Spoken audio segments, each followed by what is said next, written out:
Assalamualaikum warahmatullahi wabarakatuh. Yang terhormat Ibu Dr. Siti Fauziah MAG dan teman-teman PMI 6A yang saya banggakan. Sebelumnya saya ucapkan terima kasih kepada Ibu Dr. Siti Fauziah MAG dan PJ Mata Kuliah Analisis Kebijakan Sosial yang telah memberikan kesempatan kepada kelompok 8 untuk dapat menjelaskan materi pada perkuliahan hari ini. Pada perkuliahan hari ini, kami kelompok 8 yang beranggotakan saya sendiri, Alvina Ardianti Ahmaneksa Putri, dan Rijal Maulana akan membawakan materi, konsep, dan jenis-jenis perlindungan sosial. Adapun serangkaian sesi yang akan kita lewati pada perkuliahan hari ini ialah pembukaan, penyampaian materi, sesi tanya jawab, dan mungkin nanti ada tambahan atau masukan materi dari Ibu Dr. Siti Fauziah. Acara yang pertama yaitu pembukaan. Marilah kita bersama-sama mengucapkan basmalah. Bismillahirrahmanirrahim. Kemudian untuk sesi selanjutnya yaitu penyampaian materi yang akan dibawakan oleh saya sendiri yaitu terkait konsep perlindungan sosial. Terkait definisi dari perlindungan sosial, sebenarnya banyak lembaga atau organisasi yang mendefinisikan perlindungan sosial. Salah satunya adalah International Labour Organization atau ILO yang mendefinisikan perlindungan sosial sebagai sebuah sistem yang disediakan melalui serangkaian kebijakan publik untuk meminimalkan dampak dari guncangan ekonomi dan sosial yang dapat disebabkan oleh hilangnya atau berkurangnya pendapatan sebagai akibat dari penyakit yang diderita, kehamilan, kecelakaan kerja, pengangguran, disabilitas, usia tua, atau kematian. Melalui kebijakan perlindungan sosial ini, pemerintah berusaha untuk dapat menjamin kondisi keamanan pendapatan pokok yang dapat berbentuk bantuan dan jaminan sosial seperti dana pensiun bagi penduduk usia lanjut serta penyandang disabilitas, tunjangan bantuan penghasilan, jaminan pekerjaan, serta layanan bagi para pengangguran dan penduduk miskin.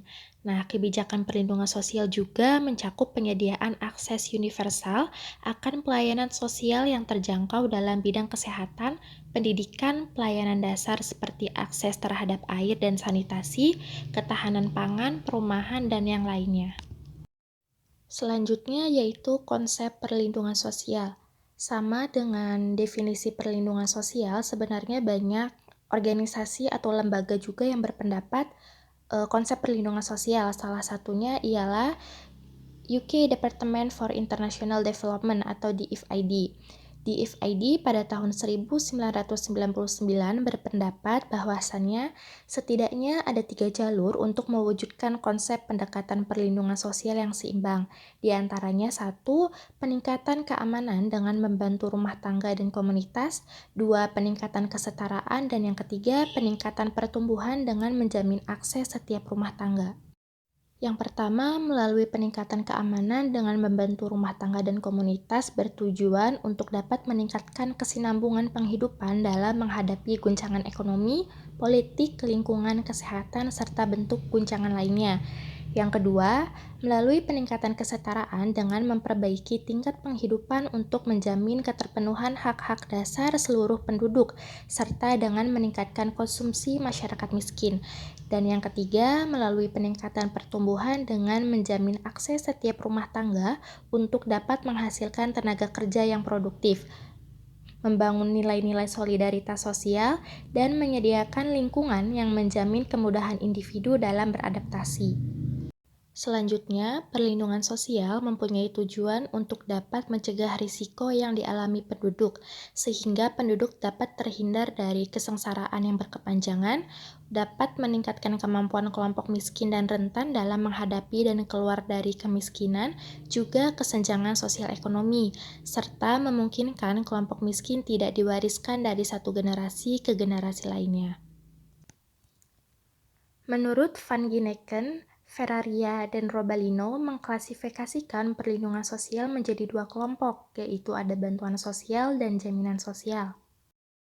Bantuan sosial menurut Food and Agricultural Organization atau FAO mendefinisikan bahwasannya bantuan sosial adalah sebagai program transfer dana atau barang yang dimaksudkan untuk dapat mengurangi kemiskinan dengan cara mendistribusikan kemakmuran dan melindungi rumah tangga dari perubahan kondisi pendapatan. Nah, bantuan tersebut ditujukan untuk dapat memenuhi tingkat minimum hidup layak, memenuhi tingkat minimum nutrisi, dan membantu rumah tangga untuk mengantisipasi risiko yang ada. Selanjutnya yaitu, kapan sebenarnya skema bantuan sosial di Indonesia ini diterapkan. Nah, sebenarnya awal skema bantuan sosial di Indonesia ini telah muncul sejak masa pemerintahan Orde Baru, mulai pada saat krisis ekonomi di tahun 1997 hingga 1998. Saat itu pemerintah Indonesia mengukuhkan skema bantuan sosial secara lebih masif. Hal ini dapat terlihat dengan lahirnya regulasi yang mendukung pelaksanaan program bantuan sosial untuk pemenuhan kebutuhan dasar bagi masyarakat miskin, seperti yang tertera di Undang-Undang Nomor 11 Tahun 2009 tentang Kesejahteraan Sosial dan Undang-Undang Nomor 13 Tahun 2011 tentang Penanganan Fakir Miskin. Program bantuan sosial ini secara konseptual dimaksudkan untuk dapat meringankan anggota masyarakat yang tidak mampu dan terlantar agar mereka dapat memenuhi kebutuhan dasar hidupnya, sehingga dapat mengembangkan dirinya sebagai manusia sesuai dengan kemanusiaan yang bermartabat. Kerangka bantuan sosial ini fokus pada penanggulangan risiko dan kerentanan yang dihadapi baik oleh individu, keluarga, maupun komunitas. Nah, risiko dan kerentanan ini terdiri dari dua bentuk. Yang pertama ada risiko dan kerentanan yang datang dari dalam, dan yang kedua adalah risiko dan kerentanan yang datang dari luar. Risiko dan kerentanan yang datang dari dalam dikenal dengan kerentanan siklus hidup serta bersifat permanen, sehingga akan ditangani dengan program bantuan sosial yang bersifat reguler atau permanen.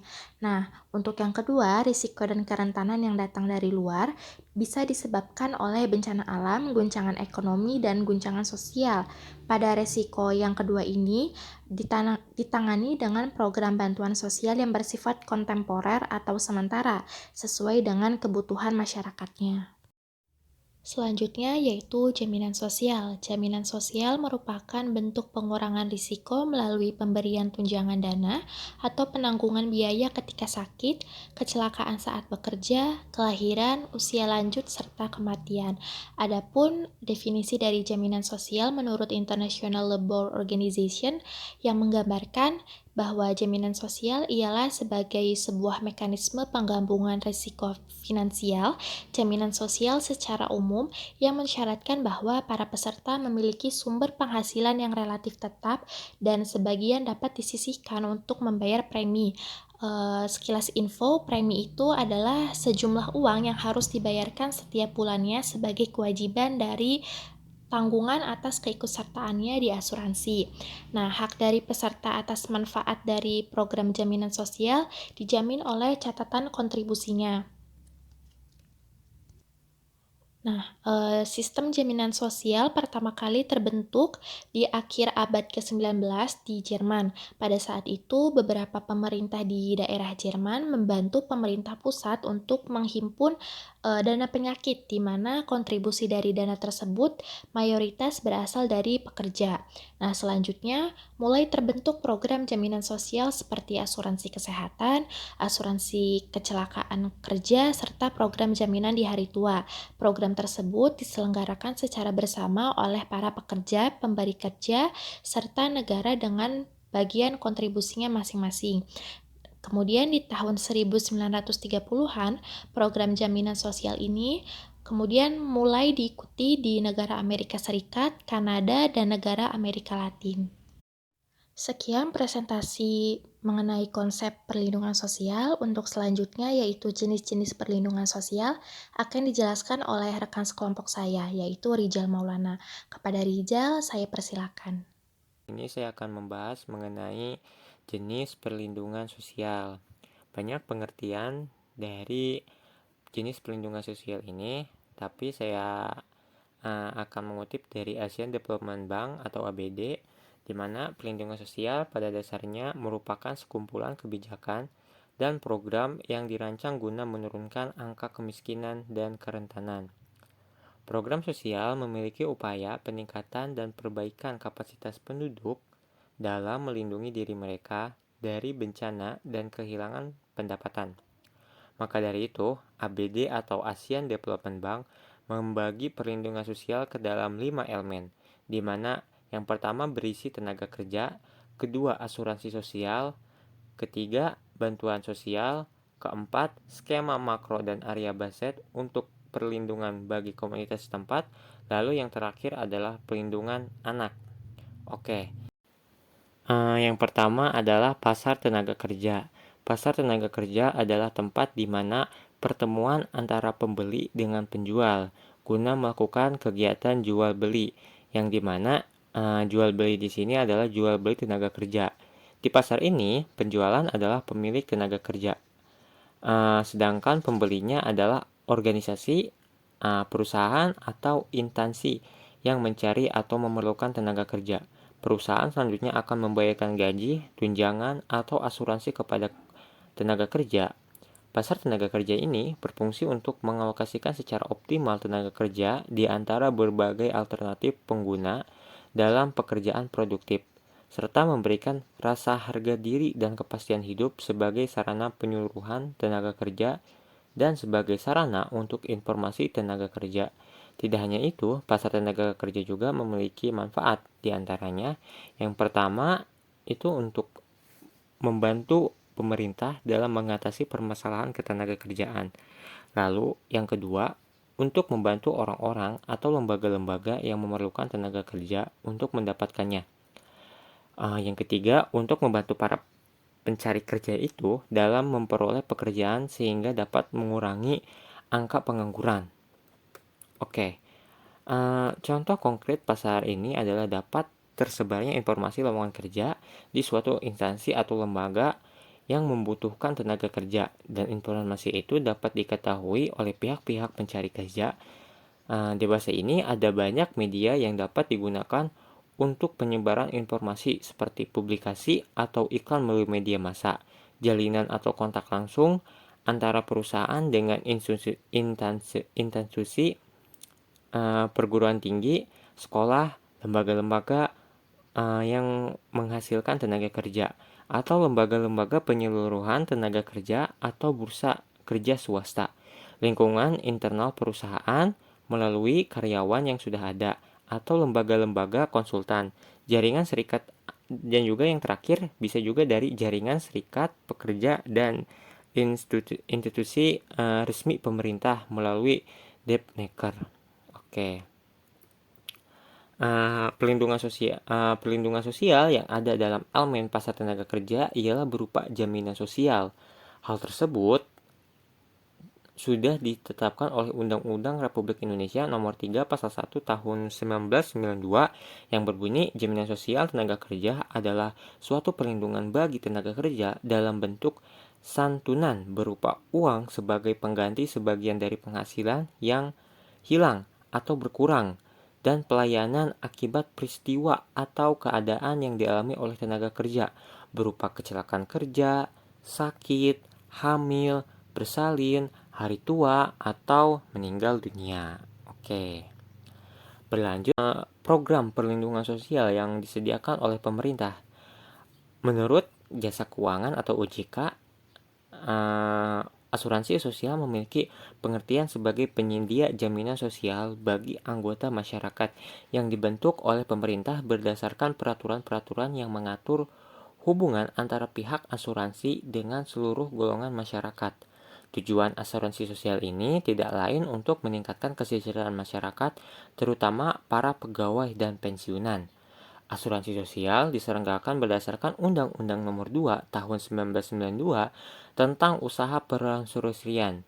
Asuransi sosial merupakan program dari jenis asuransi kerugian atau asuransi jiwa. Jenis-jenis produk asuransi sosial di Indonesia disediakan oleh layanan program jaminan sosial masyarakat yang disediakan oleh pemerintah, terdiri dari 5 perusahaan persero yang berstatus BUMN. Mungkin teman-teman tidak asing, yang dimana diantaranya ialah BPJS Kesehatan, BPJS Ketenagakerjaan, asuransi kecelakaan lalu lintas atau jasa raharja. Yang keempat, asuransi sosial pegawai negeri sipil atau TASPEN. Yang kelima adalah asuransi sosial ABRI. Oke, yang ketiga, elemen ketiga adalah diisi dengan bantuan sosial. Nah, bantuan sosial telah diatur dalam Undang-Undang Nomor 14 Tahun 2019 tentang Pekerja Sosial, yang di mana peraturan ini mengubah Undang-Undang Nomor 11 Tahun 2009 tentang Kesejahteraan Sosial. Menurut undang-undang ini, bantuan sosial didefinisikan sebagai bantuan berupa uang, barang, atau jasa kepada individu, keluarga, kelompok, atau masyarakat miskin, tidak mampu atau rentan terhadap risiko sosial. Nah, penerima bantuan sosial adalah seorang keluarga, kelompok, atau masyarakat miskin tidak mampu atau rentan terhadap risiko sosial seperti yang disebutkan tadi. Lalu, di mana tujuan dari bantuan sosial tersebut ini bisa dibagi menjadi 6. Yang pertama, tujuannya sebagai rehabilitasi sosial, yaitu untuk memulihkan dan mengembangkan kemampuan seseorang untuk mengalami disfungsi sosial agar dapat melaksanakan fungsi sosialnya secara wajar. Yang kedua, perlindungan sosial sebagai perlindungan sosial, yaitu untuk mencegah dan menangani resiko dan kerentanan sosial seseorang, keluarga, kelompok masyarakat agar kelangsungan hidupnya dapat dipenuhi sesuai dengan kebutuhan dasar yang minimal. Yang ketiga, sebagai pemberdayaan sosial, yaitu untuk menyediakan seseorang atau kelompok masyarakat yang mengalami masalah sosial yang tidak mempunyai daya sehingga mampu memenuhi kebutuhan dasarnya. Yang keempat, sebagai jaminan sosial, yaitu untuk menjamin penerima bantuan agar dapat memenuhi kebutuhan dasar hidupnya yang layak. Yang kelima, sebagai penanggulangan kemiskinan, yaitu untuk kebijakan, program, dan kegiatan yang dilakukan terhadap orang, keluarga, kelompok masyarakat yang tidak mempunyai atau mempunyai sumber mata pencaharian dan tidak dapat memenuhi kebutuhan yang layak bagi kemanusiaan. Yang terakhir, tujuannya itu sebagai penanggulangan bencana, yaitu untuk penanggulangan bencana yang merupakan serangkaian upaya dan ditujukan untuk rehabilitasi. Nah, berlanjut ke elemen yang keempat adalah skema mikro dan berbasis komunitas. Skema dan berbasis komunitas ini memberikan perlindungan sosial terhadap sekelompok orang, tujuannya untuk merespon kerentanan dalam skala komunitas. Pada awalnya, program-program ini dikembangkan untuk memberikan perlindungan dan jaminan bagi petani di pedesaan dan pekerja sektor informal di perkotaan. Ada beberapa bentuk perlindungan sosial mikro berbasis komunitas.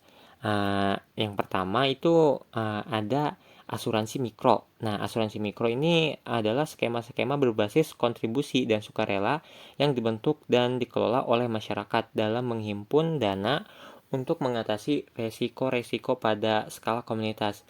Tujuan utama dari skema ini adalah untuk membantu para anggotanya menghadapi masalah ketiadaan dana yang tidak dapat diperkirakan sebelumnya, seperti biaya pengobatan, kematian, penguburan. Sekelompok pedagang kaki lima di banyak negara menyelenggarakan asuransi mikro yang biasanya dibantu hibah oleh pemerintah. Lalu yang kedua adalah ada asuransi pertanian, di mana mekanisme penghimpunan dana yang didapat digunakan untuk mengantisipasi kerugian akibat kejadian-kejadian alam dan sosial. Dana sosial berbasis masyarakat, lembaga-lembaga yang dikelola komunitas setempat untuk memberdayakan warga melalui penyediaan kegiatan-kegiatan skala kecil seperti pembangunan fasilitas umum atau usaha ekonomi produktif. Yang terakhir ada manajemen kebencanaan. Skema ini sangat penting dalam membantu masyarakat menghadapi dan mengurangi resiko bencana, terutama bagi mereka yang mengalami hambatan mobilitas, seperti ODKK atau anak-anak dan lanjut usia. Para korban bencana umumnya dibantu oleh program bantuan sosial kedaruratan. Nah, elemen yang terakhir adalah perlindungan anak. Anak-anak penyandang cacat atau anak-anak kemampuan khusus atau adalah subkelompok atau bagian dari populasi ODKK yang memiliki hak dan kebutuhan khusus untuk memperoleh pendidikan, kesehatan, rekreasi, dan perlindungan. Banyak kecacatan pada anak disebabkan oleh kekurangan gizi, penyakit, dan kecelakaan yang selanjutnya dapat dicegah. Tidak sedikit pula kecacatan pada anak yang ditimbulkan oleh konflik bersenjata dan kekerasan politik. Terdapat sekitar 4 juta anak di dunia mengalami kecacatan fisik dan mental akibat peperangan dan konflik bersenjata. Kebijakan perlindungan sosial bagi anak sebaiknya berintegrasi dengan kebijakan lainnya. Beberapa kebijakan perlindungan anak bisa dikembangkan bagi AKK, antara lain yang pertama, program pengembangan anak usia dini, yaitu untuk menjamin perkembangan psikomotor dan mental anak melalui perbaikan gizi, makanan tambahan, pencegahan penyakit, beasiswa, tunjangan pendidikan, pendidikan dan pelatihan keterampilan khusus. Yang kedua, bantuan sosial keluarga melalui pemberian bantuan uang berupa atau pelayanan rawat anak bagi keluarga yang memiliki AKK, pemberian bantuan makanan atau peralatan yang diperlukan AKK. Nah, yang terakhir ada advokasi sosial melalui kampanye dan peningkatan kesadaran masyarakat dunia, usaha dan lembaga pelayanan untuk memperkuat inklusivitas AKK, seperti menghapus segala bentuk kekerasan terhadap anak, pekerja anak, dan diskriminasi serta eksploitasi terhadap AKK. Oke. Sekian dari saya mengenai jenis-jenis perlindungan sosial di mana terdiri dari 5 elemen. Yang pertama yaitu pasar tenaga kerja, yang kedua asuransi sosial, yang ketiga bantuan sosial, yang keempat skema mikro dan area baset, dan yang terakhir adalah perlindungan anak. Oke, sekian dari saya. Wassalamualaikum warahmatullahi wabarakatuh.